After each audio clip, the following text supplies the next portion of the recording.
26 август президенти ҷумҳурии Тоҷикистон пешвои миллат муҳтарам Эмомалӣ Раҳмон бо рафти корҳо дар обқабулкунаки доимии нерӯгоҳи барқии обии Роғун шинос шуданд. вазифаи аслии обқабулкунаки доимӣ вобаста ба сатҳи об дар обанбор аз се зина ворид намудани об ба нақбҳои обрасон, мустаҳкам нигоҳ доштани қабати кӯҳпора ва пешгирии кӯчиши ҷинсҳои кӯҳӣ баъди бо об пур шудани обанбор мебошад. об тавассути ҳамин иншооти соҳили чапи нерӯгоҳи барқии обии Роғун то ба чархаи агрегатҳо расонида мешавад. дар навбати аввал барои ба кор даровардани агрегатҳои рақами 3 ва 4 нақбҳои обрасон аз баландии 1152 метр аз сатҳи баҳр об мегиранд. ба нақбҳои обрасони агрегатҳои рақами 1, 2, 5 ва 6 бошад аз баландии 1172 метр аз сатҳи баҳр дохил мегардад. барои танзими оби воридшаванда дар мавзеи обқабулкунаки доимӣ дар баландии 1300 метр аз сатҳи баҳр болои ҳар нақб шахтаҳои амудии қутрашон 13.6 метр сохта шудааст.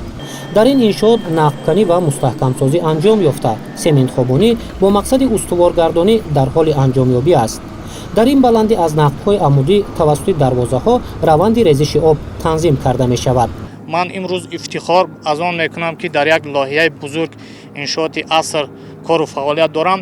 мо сохтмончиён ҳамеша дастуру ҳидоятҳои пешвои муаззами миллатро сармашқи кори худ намуда баҳри расидани исlohоти энергетикӣ тавассути ин кохи нур талош мекунем.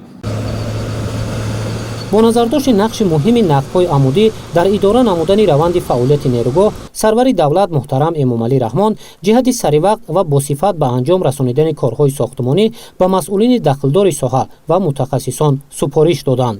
айни ҳол дар иншооти тақдирсози асрӣ ки барои мардуми Тоҷикистон тақдирсоз мебошад, кор ва фаъолият намуда истодаем.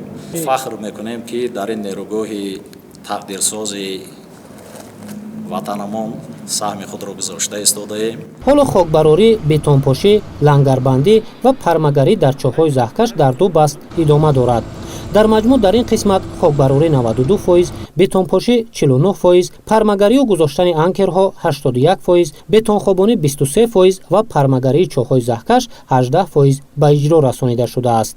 дар нерӯгоҳи барқии обии Роғун мутахассисону коргарон ҳоло ба таври шабонарӯзӣ фаъолият карда бо дилгармӣ кӯшиш доранд ки сохтмонро тибқи нишондодҳои лоиҳавӣ дар вақти муайяншуда босифат ба анҷом расонанд. ҳамзамон сарвари давлат муҳтарам Эмомалӣ Раҳмон дар соҳили чап ва рости сарбанди нерӯгоҳ рафти бетонрезию лангарбандии деворҳоро мушоҳида намуданд ки мутобиқ ба талаботи лоиҳавӣ идома дорад. зимни боздид аз нерӯгоҳи барқии обии Роғун сарвари давлат муҳтарам Эмомалӣ Раҳмонро ҳамчунин роҳбарони вазорату идораҳои дахлдор ҳамроҳӣ намуданд.